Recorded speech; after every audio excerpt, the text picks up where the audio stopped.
My name is Rogers Otieno. I come from Kenya. I'm a lover of books. I'm a writer. Welcome you to this program. Let's share the idea with our network so that we make this make e-Bookery Africa a big chapter.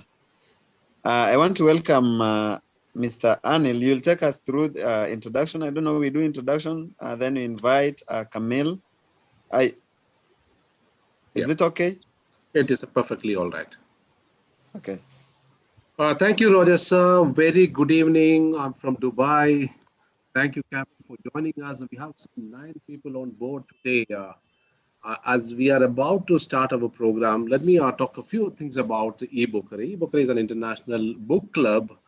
So we have e-Bookery English international version, and then we have one in Hindi, one in Malayalam, that's a local regional language in India, one in Tamil, and another chapter is about to start in Philippines. That's again in English, but that's for the people from the Philippines.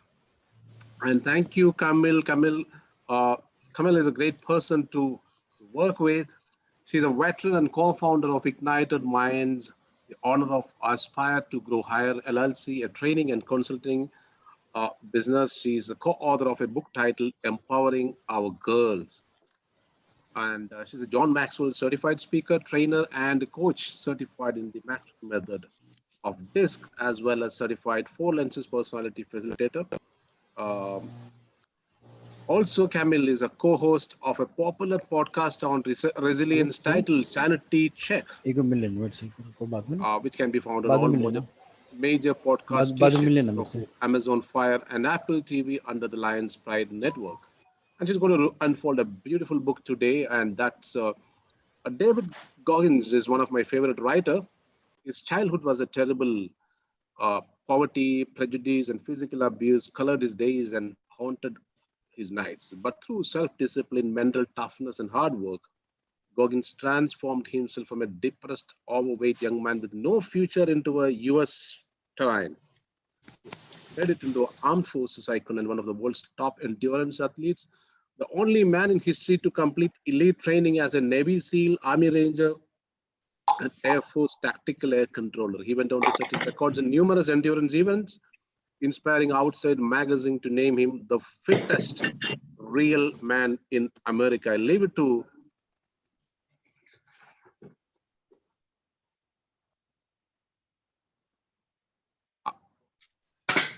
I invite Kamille onto e-Bookery Africa chapter.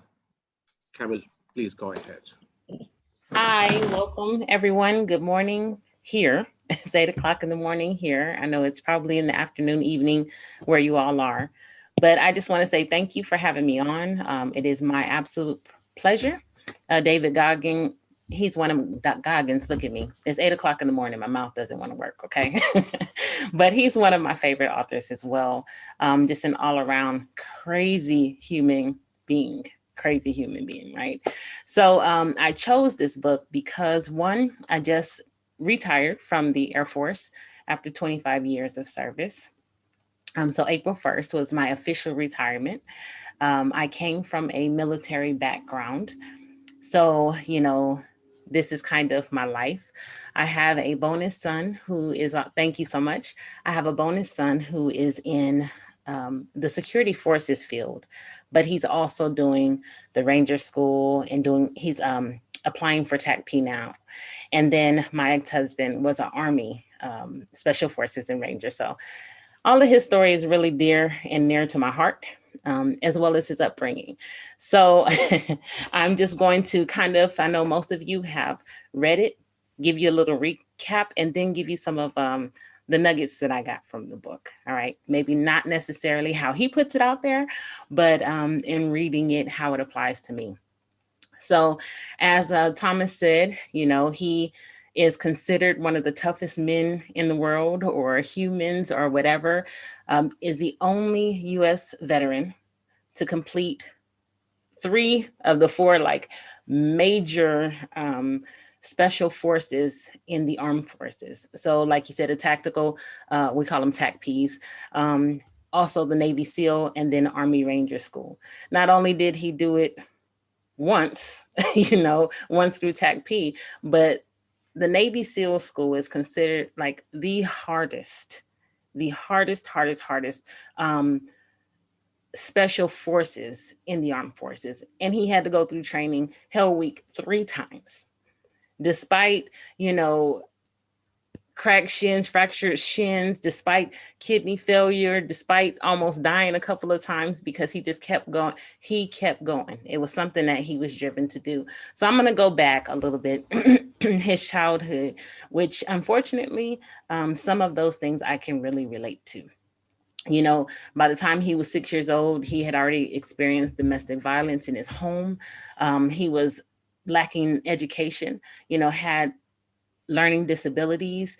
He experienced death, in his teenage years, not just once, but a couple of times, where he had to see that or see the remnants of that.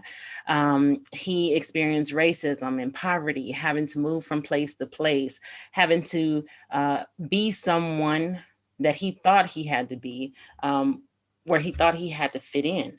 He could have been, and there were times when he felt very sorry for himself. Over and over again. And, like this was the life that he was going to have to live.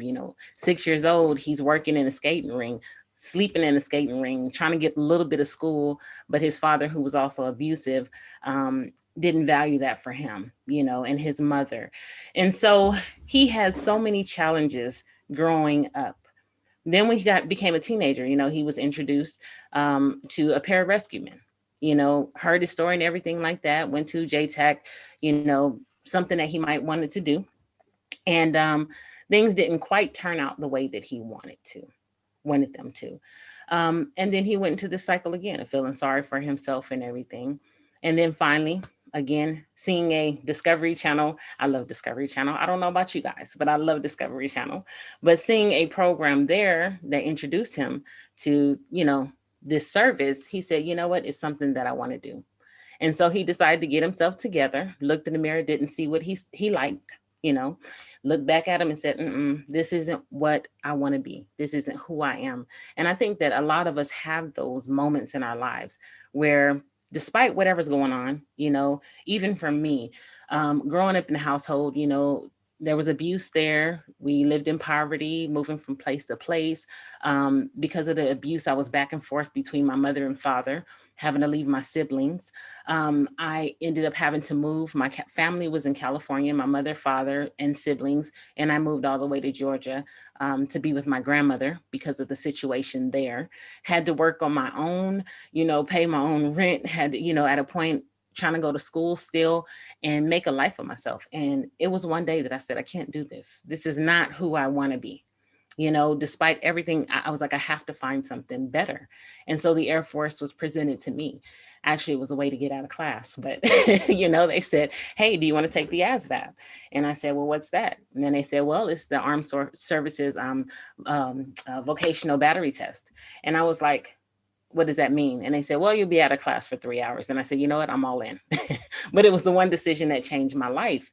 Unfortunately for David Goggins, if you read it, he failed the ASVAB a couple of times. And not only did he not meet the minimum, which was only 36 out of 100, he only got a 20. He could have allowed that to deter him, to, derail him for what he was trying to do, but he went and took it again. And yes, he failed it again, but he found some people that would work with him. And at a 12th grade level, when he was in 12th grade, he had cheated his way all the way through. He realized he only had a 4th grade reading level. And so when he made it up in his mind that this is what he wanted to do, he studied for hours and hours and hours. And it only took a couple of months to go from a 4th grade reading level to a 12th grade reading level to allow him to do what he had to do to get into the service. Got in, got his dream job, and then some things happened again, right? He was put out of the program that he initially wanted to be in.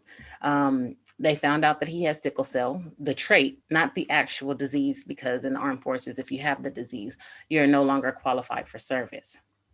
So he had to go to Fort Campbell, Kentucky, too afraid to tell his family. So he just said, I got out on the medical or whatever, felt sorry for himself, gained a lot of weight. He did his TAC P and everything like that.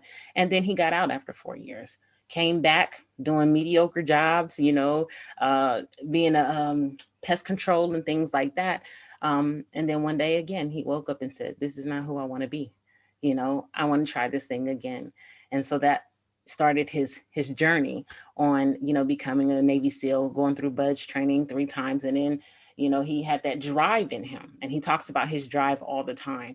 That drive has to come from way deep. And a lot of us don't have it, to be honest. We give up at the first sight of trouble. Every time there's a challenge, we don't have the skills to get through those challenges. Understanding that when we do that, we always come out better on the other side. Always. And I say always because it's so much in the learning process, right? So you challenge yourself and you really get to see what you're made of. And so I began doing that. And so anyway, he goes on and, eventually he retires from the Navy after 20 years. And he's able, he went to Army Ranger School as well and did that, which is how he became the man that he is. But he retired and everything. But in 2005, he lost some of his friends in a helicopter accident. And that changed his life yet again. Instead of feeling sorry for him, of course, he felt sorry that he lost his friends. And it's really crazy because during that time, I also had friends, pararescuemen on a Chinook that crashed into the mountainside during that very same year. And it was devastating for us. So I can imagine for him. So anyway, he decided, hey, what can I do for the families? And so then he embarks on this journey of doing this ultra marathon, within a couple of days. When I read that and when I listened to the commentary, reading it and listening to the commentary is 2 different things. Okay. If you have not listened to the audiobook or listened to his YouTube and he talks about that, I highly encourage you to do it because you get the pieces that are missing. You get to feel his emotion. You get to, even though you can feel it in the book, it's different actually hearing it, and somebody on the other side, like, man, like, you got to be crazy, He's like, hey, and they said it, look, I was going to do it. If this is what it took, then I was going to do it. Who just in 3 days, couple days runs 100 miles? I don't know, and then pushes yourself to almost kidney failure, barely able to get through. But he has so much drive and determination and belief in what he was doing that he made it happen, right? Made it happen. And then of course we know that he goes on to complete, over 60 ultra marathons, triathlons, different kinds of marathons, Ironman, the Kona Ironman championships, world championships, which is like the hardest, most brutal race in the world, pretty much. So David Goggins, just for me, he is just the epitome. And he talks about, in so many words that it doesn't matter where you're from. It doesn't matter where your background is. It doesn't matter that systems are set up against you. It doesn't matter that racism and poverty exists. It doesn't matter that, some people try to hold you from certain opportunities. What matters is whether you have the motivation and the drive to say, against all odds, I'm going to make it.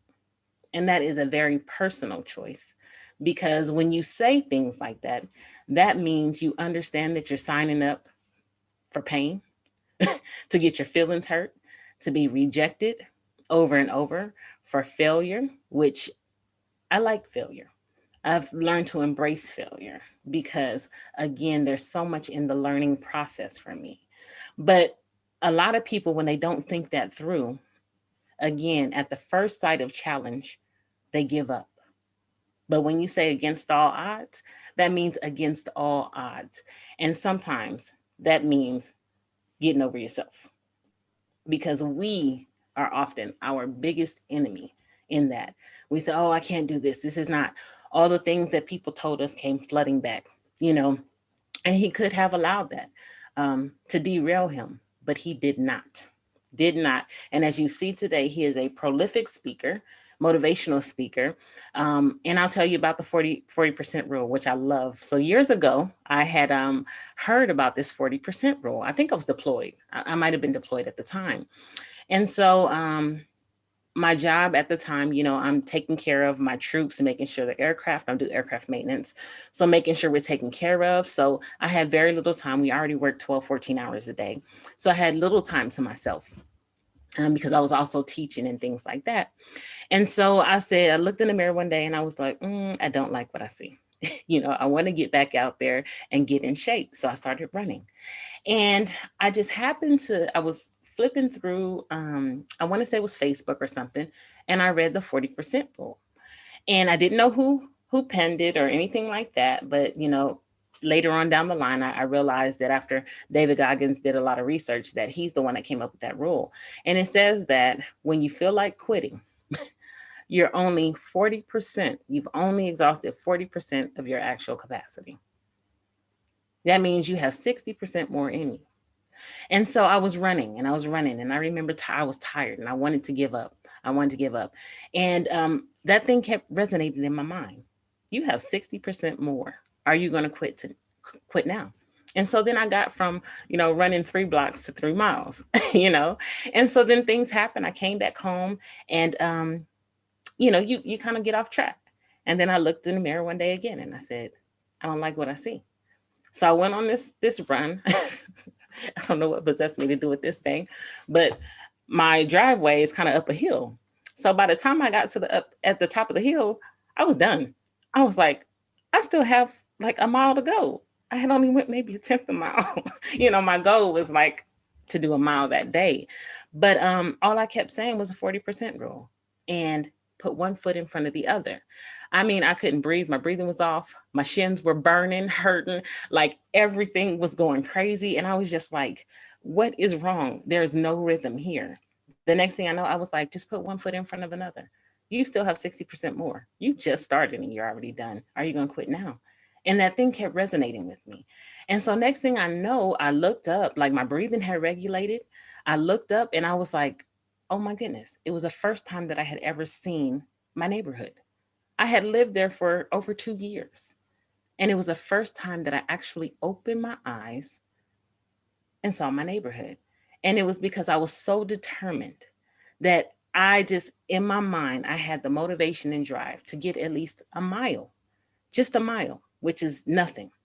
And so long story short, as everything regulated, the pain went away. And he talks about getting through that pain. There's that beauty in the pain and the challenges and stuff. And we all have a pain story. But this particular one, next thing I know, I was running 4.5 miles. Some injuries happened. Thomas knows I just had neck surgery and things like that. But last year, between 2019 and 2020, I had, not ran like that. But I went to do the Rock and Roll Marathon in Las Vegas after a deployment. Came back and flew out there and I said, well, I'm just going to sign up for a couple races. And I did it. And then I had promised myself that I was going to continue on the road. I had an injury that they said I couldn't run anymore, could have deterred me. But I said, well, I'm going to walk and I'm going to walk as much as I can. And so every single day, whether it was cold, whether it was raining, whether it was sunny, whatever it was, I got out there. And so there were months where I would walk hundreds of miles in a month. And then there were days where I said, you know what, I'm going to walk until I'm tired, until I can't get no more. So there were days where I would walk for 13, 14 miles. And for some of you guys, that might be a lot. I mean, not be a lot, but for me, that was a lot. And everybody's like, so you just walk? And I said, yes. And then I started finding the cause. And because I valued those causes and I believed in what it was also a motivating factor for me. And it gave me the drive that I needed to continue. And I brought people on my journey. And then, we would come and we would do miles for money and we would just, support this organization. So every single month, I found yet another reason to get out there and walk and continue to go. And it really was that 40% rule that pushed me. And so then finally, when I got a hold of the book, I realized that it wasn't just a thing, that, this was a person. I read the book and I couldn't put it down. And then I did my audiobook on my walks, and I would do extra walk just so that I can listen to it for longer, So if I set out for 3 miles, it was now 5 or 6 miles. So anyway, this book, again, it is a true story of grit, of drive, of motivation, of overcoming, of getting out of the way of yourself, getting rid of the excuses. Because, oh boy, I tell you, we spend so much time on excuses rather than ways that we can make it work. I always tell my kids now, I'm like, oh, if you spent that much energy, on finding out how it can work instead of all these excuses that you're making, we could have been way further than that. Like, come with me. Don't give me the excuses, because that's the easy way out. Tell me what you can do instead. And then we go from there. What do we do next? And so this book was really a motivator. So I don't know if Thomas is there, but Thomas, if you are, can I ask you to allow me to share my screen really quickly? Just a second. Yeah, let me let make you co-host. Okay.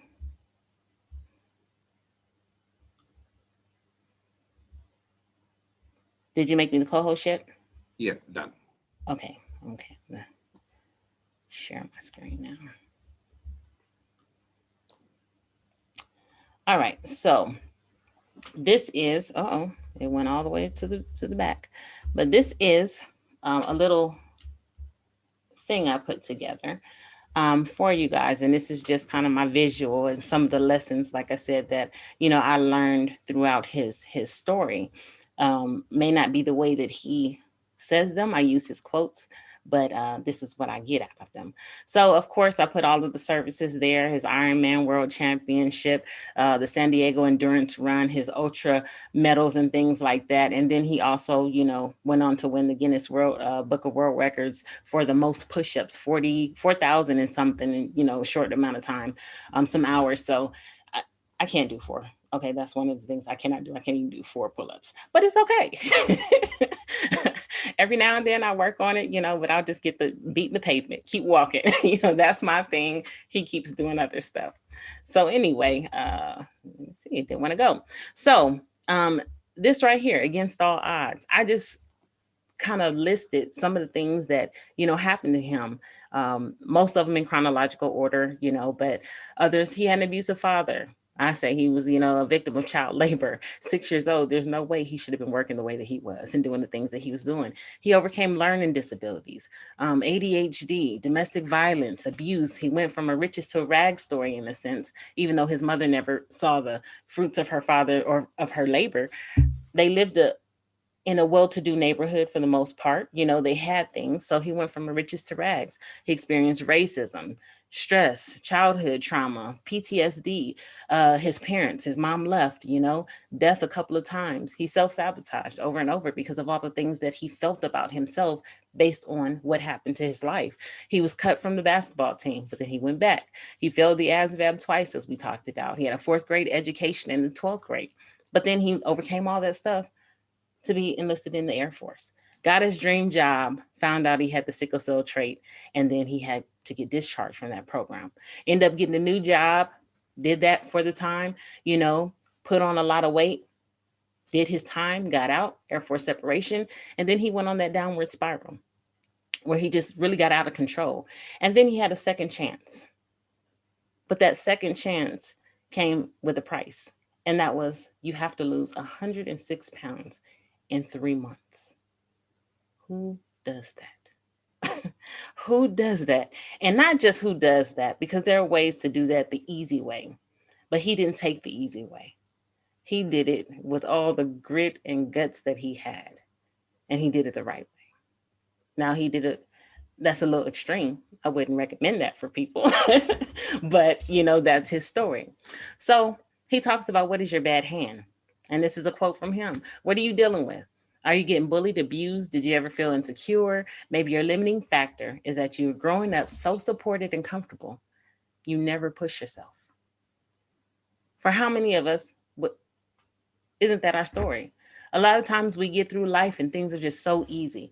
People who have the intellect and everything like that, they get through it so easily that the moment they get, say, high school, never had to study, never had to do any homework. The moment you get through it, you experience some challenge in your college years. You're like, oh, no, oh, this is just too much. You know, he went through all of that and some and still overcame. So what is, you know, your bad hand?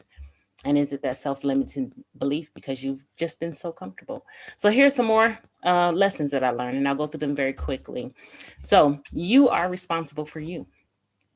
He says the only person who was going to turn my life around was me. Only way I could get turned around was to put myself through the worst things possible that a human being could ever endure. Didn't matter where he came from. He understood that at this point, his life was his, and what he did from that day forward was up to him. Master your mind.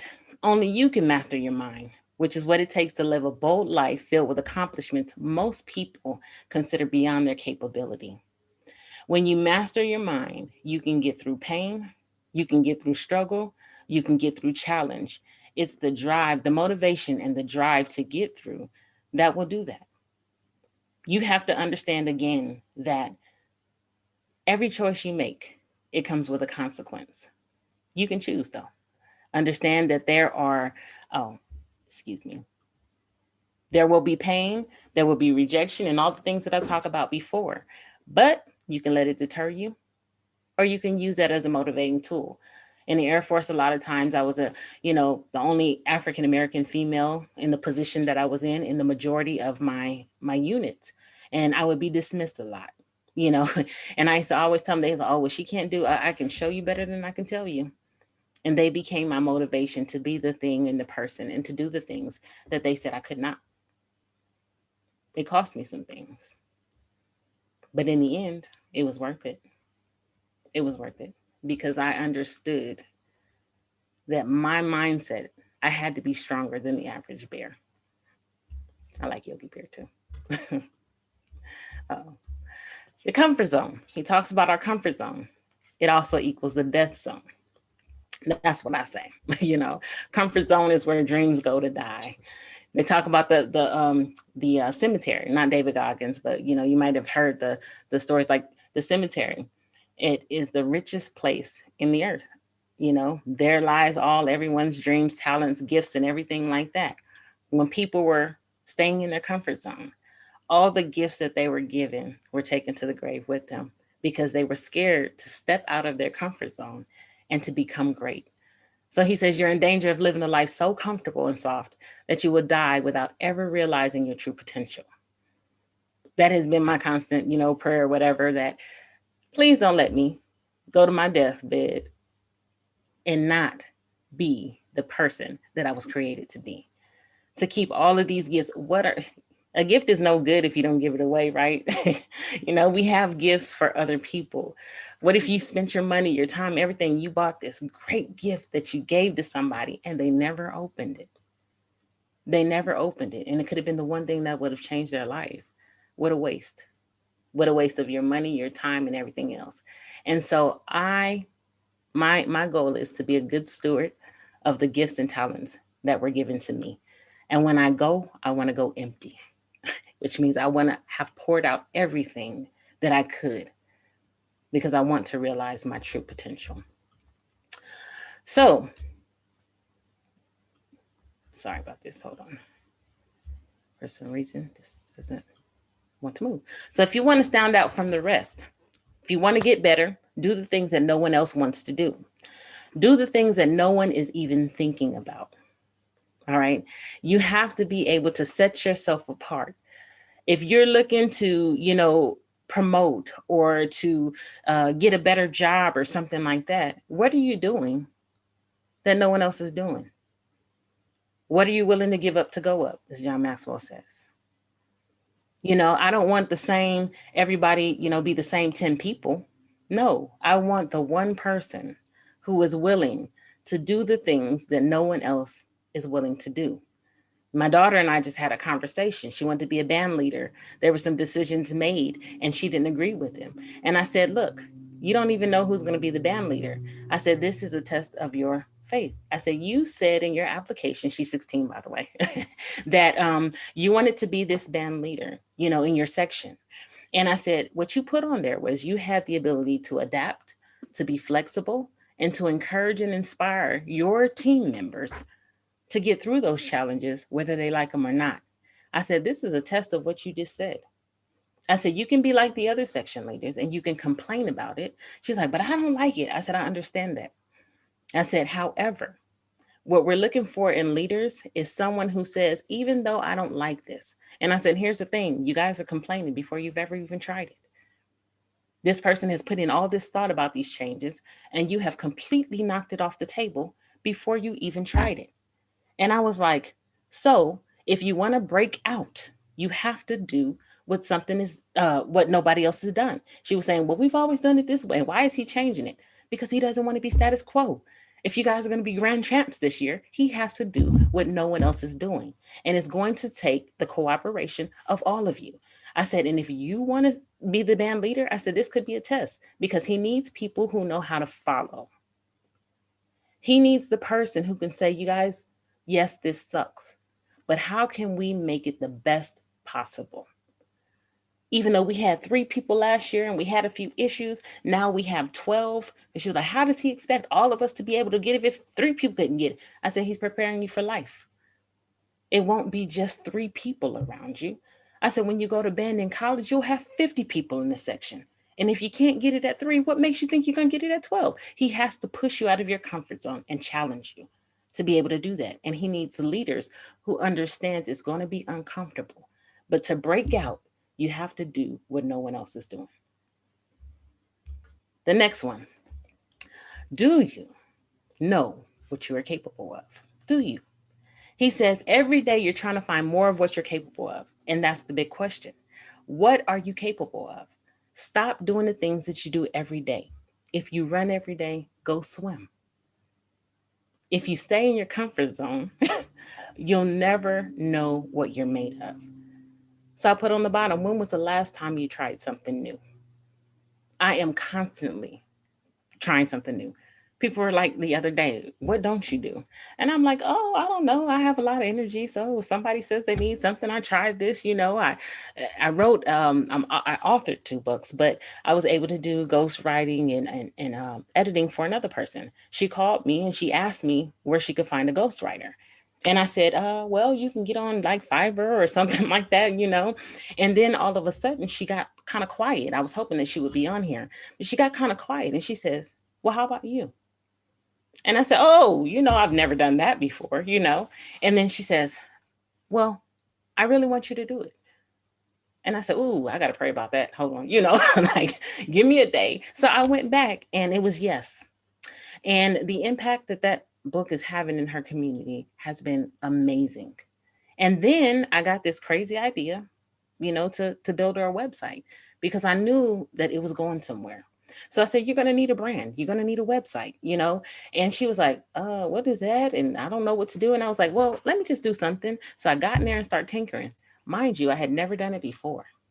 And I had literally a couple of weeks before paid someone $500 to do my own. And then I turned around and I did hers. Got so many compliments on her site. And then I also got a lot of referrals and people were like, can you do mine? How do you know what you're capable of if you don't try something new? So say yes before you say no. Figure out how to do it. I think it was Richard Branson that said that, say yes before you have a chance to say no, and then you'll figure out what you need to do on the way there. And so I learned that a few years ago and I started saying yes. And then I blow my mind, but sometimes I'm just like, oh, I really did that. Wow. I shocked myself because I never would have pushed myself to that level if I wasn't willing to try something new, to get out of my comfort zone. And I'm finding that, again, that 40% rule doesn't just apply to like physical stuff, you know what I mean? But your capabilities and how those things that you have, your gifts and talents work together. When you are able to tap into those things and you are able to kind of push yourself to the next level, you'll find how much you really are capable of, and you will blow your mind every single time.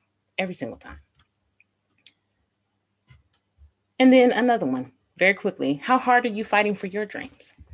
He says a warrior is a guy that goes, I'm here again today. I'll be here again tomorrow and the next day. It's a person who puts no limits on what's possible. If you give up when things get hard, you aren't fighting, you're a quitter. Period. Point blank. If you say this is something that you want, you fight for it. We fight for our families. We fight for our friends. But are we fighting for our own dreams? Are we fighting as hard for ourselves? It's so easy. We're taught all the time to give, to love other people. But there's so many things. You got to love your neighbor as you love yourself, which means you have to take care of yourself as much as you take care of other people. And that's often hard to do. Nobody teaches us how to love ourselves, right? They tell us we got to have this selfless love for other people, selfless love for this. We have to do all these things, but nobody teaches us that we are just as important. And if we're not filled, we can't fill anyone else. Are you fighting as hard for your dreams as you are for everyone else? Don't give up on your dreams. Don't take those gifts and talents to the graveyard. You were given them for a specific purpose, and this world needs them. Doesn't matter how crazy it sounds. Doesn't matter where you came from, what people said you can't do. That is up to you to determine. Be a warrior, not a quitter. And then, I think I have 1, 2 more. What is your beautiful pain story? Pain unlocks a secret doorway in the mind that leads to both peak performance and beautiful silence. And this is one of the things that run I was talking to you about. That run changed something in me, right? My mind, I could not breathe. I couldn't do anything. But at the same time, when I said, okay, pain comes with running because I haven't done it in a long time, and I know that I have more in me. I just have to breathe.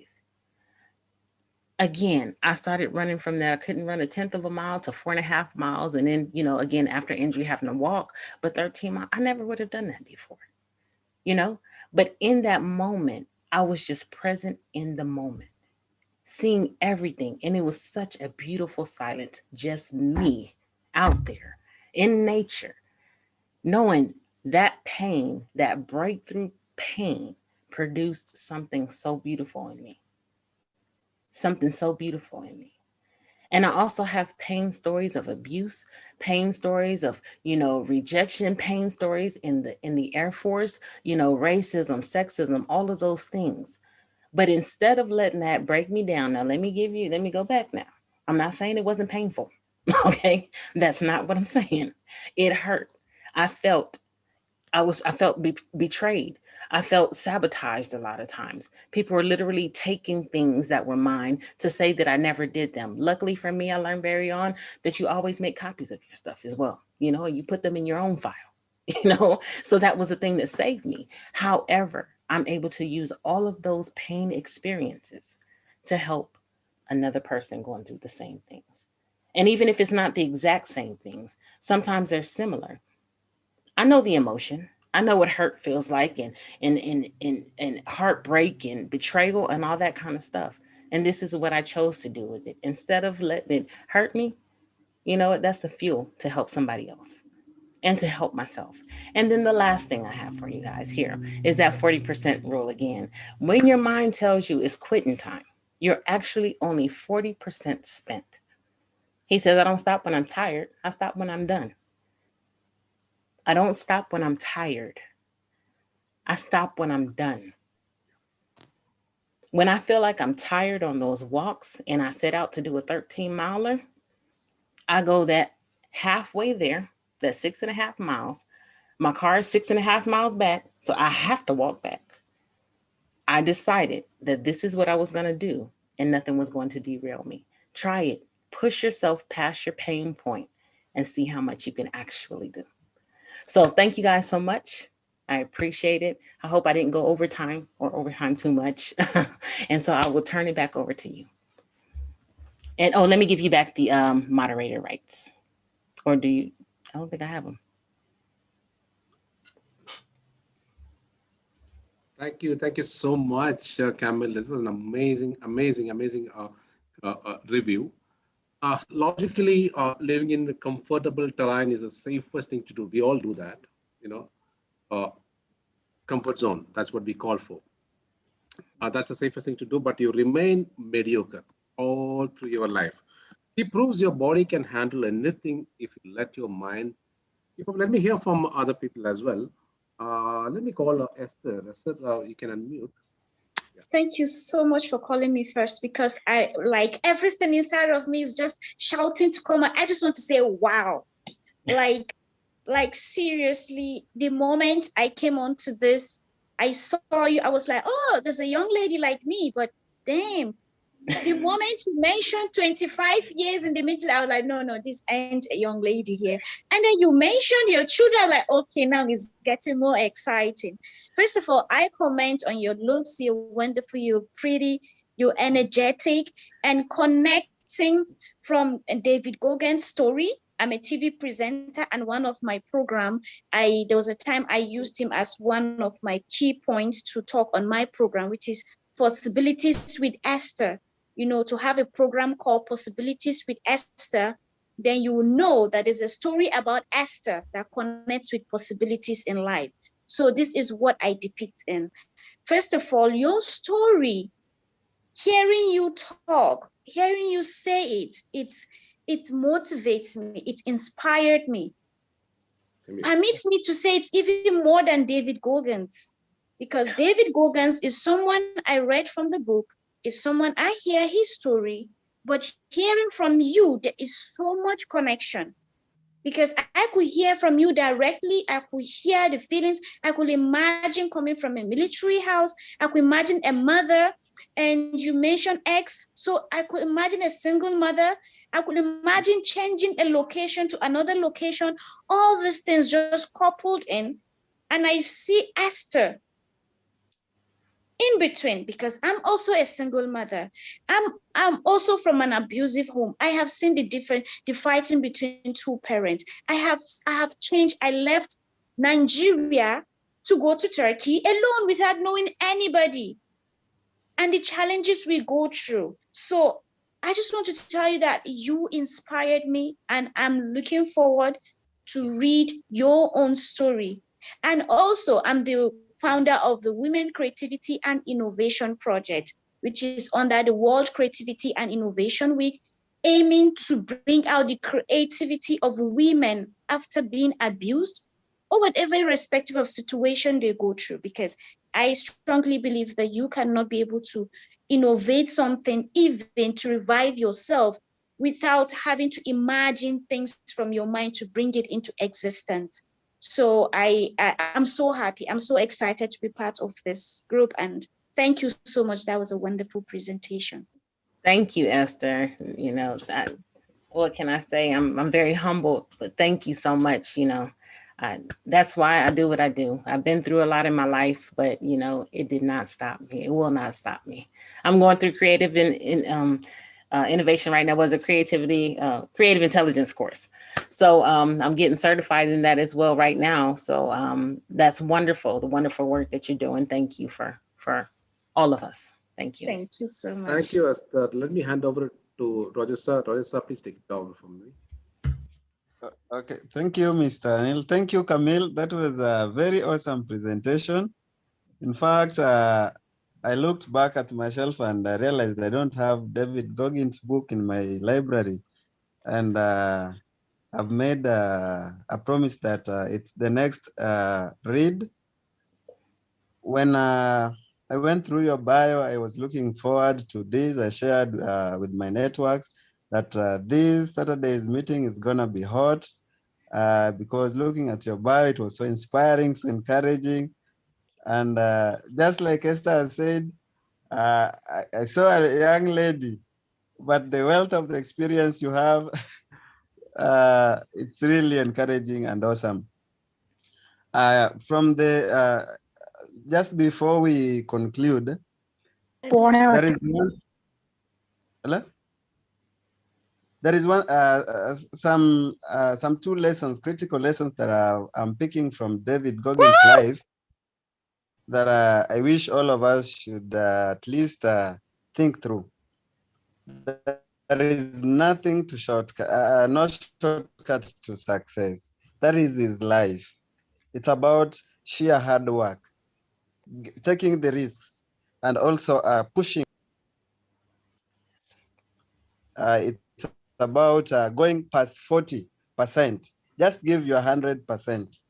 Then when Kamille mentioned about pain unlocking the secret doorway in our mind, it has just reminded me of a year in 2015 when I was battling some serious mental issues, and I was able to read more books that I've ever read the previous year. So it's about, let's approach pain. We can learn something from, we can use lessons that accompanies that particular pain. Otherwise, thank you, everyone. Thank you for participating in this session in e-Bookery. Thank you, Anil Thomas, for the mentorship. Thank you, everyone. And I'm just bereft of words to explain how happy I am for this session. Yes, Thomas. Thank you. Is Anil around? Yeah, I'm in. Yes, I'm still with you. I think you are to play Joyce's role of concluding and also giving votes of thanks. Yeah, thank you so much, Kamille, for coming onto this platform. And it was an amazing session. It was not just a book review, it is much more than that. Definitely. We are thankful, so much grateful to you. And we want to associate with you in future as well. Thank you so much. Thanks, everyone, for coming onto this platform. And this is going to continue. The program is going to continue with the e-Bookery International. If you feel like staying with us, please do. Thank you so much. God bless all of you. Thank you. Okay. Thank you, everyone. Bye-bye. Thank you so much. I'll be expecting the audio book. Okay, thank you. Okay, you're muted. I would need your email. Okay, let me write it at the chat box. Yes. Mm-hmm. Okay. It's Esther James 2011, very easy. Okay, Esther James 2011 at gmail.com. Okay. Yeah. Thank you so much. You're welcome. Thank you.